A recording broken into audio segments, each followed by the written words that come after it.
دغه مور او پلار خپله د خپل بچي د خوشحالۍ قاتل د خپل خاوند هغه حالت ته ګوره او دغه د وس مطابق دغه نه ډیمان او مطالبه د بل سختی برداشت کا په صبر سره په زغم سره او همت وکا کامیابی ستا نن درته یو تجربه مخې تکدم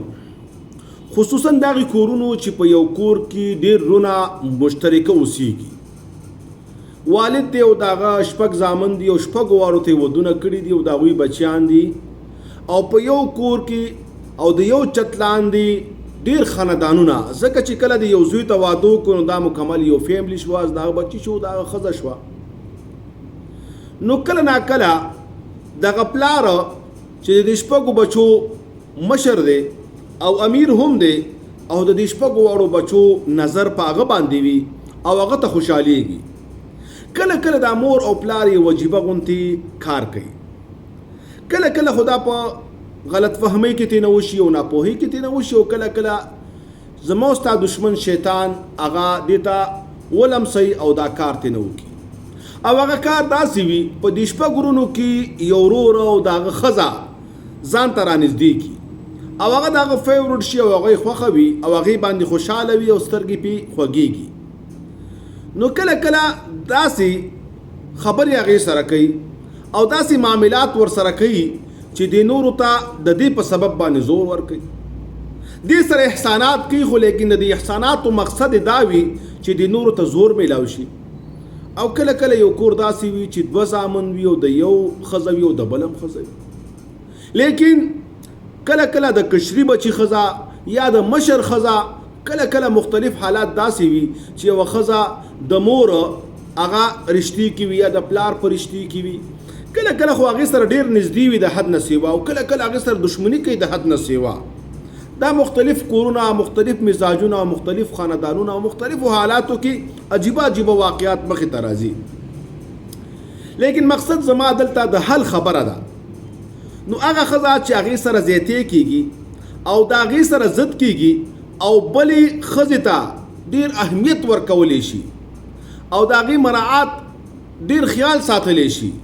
او مقصد د مور او پلار د دغې ښځې د خسر او د خواښې دا وي چې دې بلې ته زور ورکو هغې سره یې حسد وي هغه سوځئ نو دلته موږ هغې ښځې ته چې کومه د دې مطلب د دې مور او پلار د دې مشکل هغه ښکار شوې ده او پریشانه شوې ده او په دې کې عجیبه غوندې کار دا وشي چې د دغې ښځې کم خاوند دی هغه په اور کې سوځي او اور کې سوځئ څوک درې کسانې سوځئ دغه مور او پلار خپله د خپل بچي د خوشحالۍ قاتل جوړ شي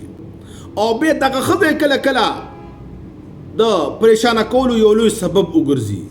او هغه داسې چې هغوی جلس کوي هغوی پریشانه کوي او دا پریشانه کیږي او دا پریشانی بیا خاوند ته بیانوي او مختلفو حالاتو کې خاوند پریشانه کوي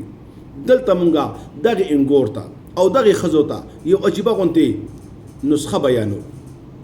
ته به یو کار وکړي او کار به دا وکړي چې کله ته پوه شوې چې په ناحقه تا چیړي تا پریشانه کوي تا باندې ستا ژوند تنګوي او ستا د وجې نه بیا ستا خاوند پریشانه کېږي او ستا د بچو غلط تربیت کېږي او ستا بچي بیماریږي او هغوی ستا دغه پریشانی نشي برداشت کولی ته د دې خلاف یو بل عمل وکړه برداشت وکړه او صبر وکړه او په برداشت او صبر او هوښیارتیا او عقلمندۍ باندې د ټولو نه اول کار د خپل ځان باره کې وکړه چې د خپل وجود د خپل ویښتو د خپل مخه د خپل ښکلا د خپل صفایۍ د جامو او دغه شان د ستا د ژوند سره چې کوم متعلق دي د هغې پوره خیال وساته ښایسته خوشبو ولګوه ښایسته ځان صفا را صفا کا خپل ویښته د خپل بدن پوره خیال وساته او ډېر توجه خپل ځان ته وکړه دویم خپلو بچو ته ډېره توجه وکړه د هغوی ښه تربیت وکړه که ستا ته د هغې طرف نه هر قسم پریشانه کن ماحول مخې ته راځي تا پریشانه کوي په یو غوږ یې اوره او په بل یې وباسه اړو توجه مو ورکوه خپل ځان ته او خپلو بچو ته او دریم د خپل خاوند هغه حالت ته ګوره او داغه د وس مطابق داغه نه ډیمان او مطالبه کوه او داغه ښه خدمت کوه ګوره دلته یو خبره ده تا سره که ضد کېږي، تا سره که ظلم کېږي نو بلې کوي. نو په دنیا کې ډېر خلک دي چې هغوی سره نور ظلمونه کوي. لیکن که ته چېرته هغه ضد په خپل زړه باندې اخلي او د هغې د وجې نه ځان پریشانه کې او بې ځان نه دې چنګړۍ جوړه کړې وي او ځان نه دې یوه خیرنه خچنه جوړه کړې وي او پریشانۍ د وجې نه بې خپل ځان ته هم توجه نه کوي، خپلو بچو ته هم توجه نه کوي او خپل خاوند ته هم توجه نه ورکوي، نو بیا ته خپل ځان په خپله بربادوي. بیا چې هغوی څه غواړي هغه ته په خپله کوي، بیا ته هغوی دپاره داسې هیله کوي وکې نو لا هغوی سره ریموټ دی لکه اے سی ولګوي نو اے سی ولګېږي، نو دغه شان هلته هغوی بټن وهي او هغه شان ته کې، نو دغه شان ته مه کوه. ته د هغوی برعکس کار کوه، هغوی تا خفه کول غواړي لیکن ته هم درته نه وایو چې ته هغوی سره ضد وکړه. نه، احسان دا دی چې بل سره ظلم کوي او ته ورسره احسان وکړي. ته د هغوی خیال وساته لیکن د هغوی د بد اخلاقو ښکار کېږه مه. د هغوی د ضد او د حسد د وجې نه خپل زندګي ځان ته مه خرابوه، ځان ته مه بربادوه چې ستا کومه یور ده، ستا د خاوند د ورور ښځه ده، هغې ته هم ښه دعا سلام.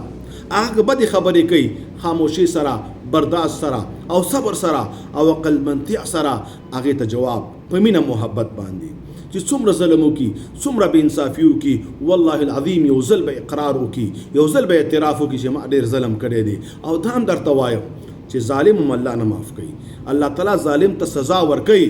خپلو بچو کې، خپل ځان کې، او هغه کورني مسایل به ډېر د پریشانو شي. نو مقصد زما دا و چې ته که چېرته د هغوی د خبرو د وجې نه د خپل ځان خیال نه ساتي نو ته خپل ځان سره په خپله ظلم کوې، د خپلو بچو خیال نه ساتي نو ته په خپله خپل ځان بربادې. که ته د خپل خاوند ته عزت نه ورکوې، د هغه خیال نه ساتي، نو بیا ته خپله زندګي په خپله تباه کوې. تا ته ستا خواښ یو سخره دومره نقصان نه در رسوي څومره چې ته په خپل ځان ته نقصان ته ورچې او جهنم ته ځان ورګزارې او ځان پریشانه کې. د هر څه په مقابله کې دا یاد وساته، دا د دیوال پناه غم دی ته ویلی شي. که څوک کله تا پریشانه کوي، که هغه هر څوک وي، لیکن الله به دې په دیوال کې دننه او په کوټه کې دننه او په کور کې دننه چې ستا خاوند او ستا بچي دي د دې غم نه به دې الله محفوظ کړي،